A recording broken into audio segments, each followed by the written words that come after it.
নমস্কাৰ আপোনালোকক দিশা লাৰ্ণিং চেনেলটোলৈ প্ৰথমতে স্বাগতম জনাইছোঁ। আমি আলোচনা কৰি আছিলো ক্লাছ 10ৰ সাধাৰণ বিজ্ঞান কিতাপৰ চেপ্টাৰ 7 নিয়ন্ত্ৰণ আৰু সমন্বয় অৰ্থাৎ কন্ট্ৰোল এণ্ড কোঅৰ্ডিনেশ্যন। আমি ইতিমধ্যে এই পাঠটোৰ মূল বিষয়খিনি আৰু অনুশীলনীৰ প্ৰশ্ন উত্তৰ আলোচনা কৰি শেষ কৰিলো। যদি আপোনালোকে আগৰ ভিডিঅ'বোৰ আৰু আগৰ চেপ্টাৰৰ ভিডিঅ'বোৰ চোৱা নাই তেন্তে এই ভিডিঅ'ৰ ডেছক্ৰিপশ্যনত লিংক দিয়া থাকিব, তাত ক্লিক কৰি আপোনালোকে চাব পাৰিব। আজি এই ভিডিঅ'টোত নিয়ন্ত্ৰণ আৰু সমন্বয় এই পাঠটোৰ অতিৰিক্ত প্ৰশ্ন আৰু উত্তৰ আলোচনা কৰিম, অৰ্থাৎ এডিশ্যনেল কুৱেশ্যন এনচাৰ আলোচনা কৰিম। বলক আমি এতিয়া মূল ভিডিঅ'টোলৈ আগবাঢ়ো। চাওক কুৱেশ্যন নম্বৰ 1, সংবেদী স্নায়ুকোষ কাক বোলে? চাওক উত্তৰ, বাহ্যিক পৰিৱেশৰ সকলো বাৰ্তা বা উত্তেজনাসমূহ অনুভৱ কৰিবলৈ আমাৰ দেহত এবিধ বিশেষ কোষ থাকে, ইয়াকে সংবেদী স্নায়ুকোষ বোলে। অৰ্থাৎ বাহ্যিক পৰিৱেশৰ বাৰ্তা বা উত্তেজনাসমূহ অনুভৱ কৰিবলৈ আমাৰ দেহত এবিধ বিশেষ কোষ থাকে, যাক সংবেদী স্নায়ুকোষ বোলা হয়। নেক্সট কুৱেশ্যন নম্বৰ 2, স্নায়ু প্ৰবৰ্ধক কেই প্ৰকাৰৰ আৰু কি কি? উত্তৰ, স্নায়ু প্ৰবৰ্ধক 2 প্ৰকাৰৰ। 1 নম্বৰ এক্সন আৰু 2 নম্বৰ ডেনড্ৰাইট। অৰ্থাৎ 2 প্ৰকাৰৰ স্নায়ু প্ৰবৰ্ধক হ'ল এক্সন আৰু ডেনড্ৰাইট। তাৰ পাছত পৰৱৰ্তী কুৱেশ্যন নম্বৰ 3, এক্সাইন আৰু ডেনড্ৰাইটৰ মাজৰ খালী ঠাইক বা সংযোগী পথটোক কি বোলে? চাওক উত্তৰ, এক্সন আৰু ডেনড্ৰাইটৰ মাজৰ খালী ঠাইক বা সংযোগী পথটোক সাইনেপছ বোলে। কুৱেশ্যন নম্বৰ 4, প্ৰতিক্ৰিয়া কাক বোলে? উত্তৰ, যি ক্ৰিয়াত সংবেদকবোৰ পেশী সঞ্চালন কৰা স্নায়ুৰ লগত সংযোগ হৈ থাকে আৰু সংকেত গম পোৱা আৰু সঁহাৰি জনোৱা কাৰ্যটো সোনকালে সমাধা হয়, তাকে প্ৰতিক্ৰিয়া বা চতুল্য ক্ৰিয়া বোলে। অৰ্থাৎ যি ক্ৰিয়াত সংবেদকবোৰ পেশী সঞ্চালন কৰা স্নায়ুৰ লগত সংযোগ হৈ থাকিব আৰু সংকেত গম পোৱা কাৰ্যটো আৰু সঁহাৰি জনোৱা কাৰ্যটো অতি সোনকালে সমাধা হ'ব লাগিব, আৰু তাকে প্ৰতিক্ৰিয়া বা চতুল্য ক্ৰিয়া বুলি জনা যাব। আশা কৰোঁ ভালদৰে বুজি পালে। তাৰ পাছত পৰৱৰ্তী কুৱেশ্যন নম্বৰ 5, মস্তিষ্কৰ বিভিন্ন অংশসমূহ কি কি? চাওক উত্তৰ, মস্তিষ্কৰ বিভিন্ন অংশসমূহ হ'ল প্ৰমস্তিষ্ক, মধ্য মস্তিষ্ক আৰু পশ্চাৎ মস্তিষ্ক। অৰ্থাৎ মস্তিষ্ক বা মগজুৰ বিভিন্ন অংশসমূহ হ'ল প্ৰমস্তিষ্ক, মধ্য মস্তিষ্ক আৰু পশ্চাৎ মস্তিষ্ক। তাৰ পাছত কুৱেশ্যন নম্বৰ 6, প্ৰতিক্ৰিয়াৰ উদাহৰণ দিয়া। চাওক উত্তৰ, প্ৰতিক্ৰিয়াৰ উদাহৰণ হ'ল জ্বলন্ত বা উত্তপ্ত বস্তু এটা স্পৰ্শ কৰি হাতটো আঁতৰাই অনা, শৰীৰৰ ক'ৰবাত কাটি যোৱা, ভোকাতুৰ অৱস্থাত মুখৰ লালটি বব ধৰা ইত্যাদি। নেক্সট কুৱেশ্যন নম্বৰ 7, মানুহৰ মস্তিষ্ক কিহেৰে গঠিত?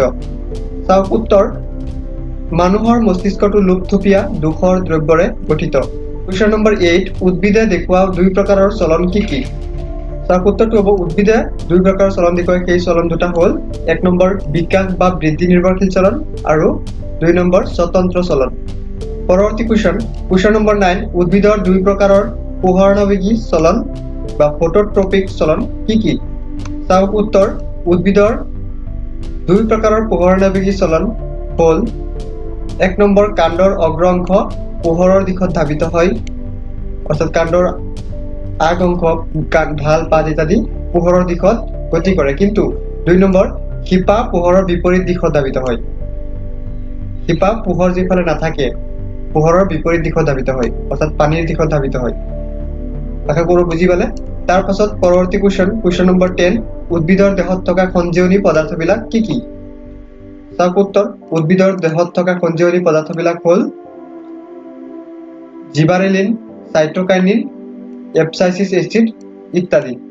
তাৰ পাছত চাওক কুৱেশ্যন নম্বৰ 11, উদ্ভিদৰ বৃদ্ধিত অৰিহণা যোগোৱা এবিধ সঞ্জীৱনী পদাৰ্থৰ উদাহৰণ দিয়া। চাওক উত্তৰ হ'ব, উদ্ভিদৰ বৃদ্ধিত অৰিহণা যোগোৱা এবিধ সঞ্জীৱনী পদাৰ্থৰ উদাহৰণ জিবাৰেলিন। সঞ্জীৱনী পদাৰ্থবিধে উদ্ভিদৰ বৃদ্ধিত অৰিহণা যোগায়।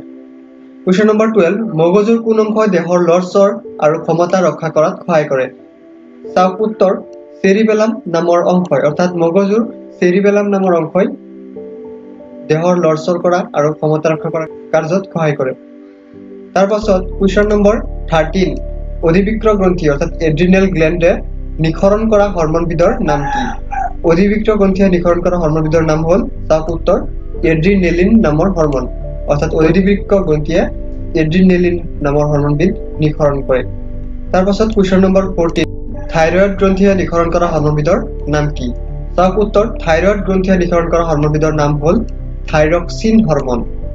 নেক্সট কুৱেশ্যন নম্বৰ 15, দেহ বৰ্ধন আৰু বিকাশত সহায় কৰা হৰম'নবিধৰ নাম কি? অৰ্থাৎ মানুহৰ ডাঙৰ দীঘল হোৱাত সহায় কৰা, অৰ্থাৎ দেহৰ বৰ্ধন কাৰ্যত সহায় কৰা, বিকাশত সহায় কৰা হৰম'নবিধৰ নাম কি? চাওক উত্তৰ হ'ব পিটুইটাৰী গ্ৰন্থিয়ে নিঃসৰণ কৰা দেহ বৰ্ধনকাৰী হৰম'ন।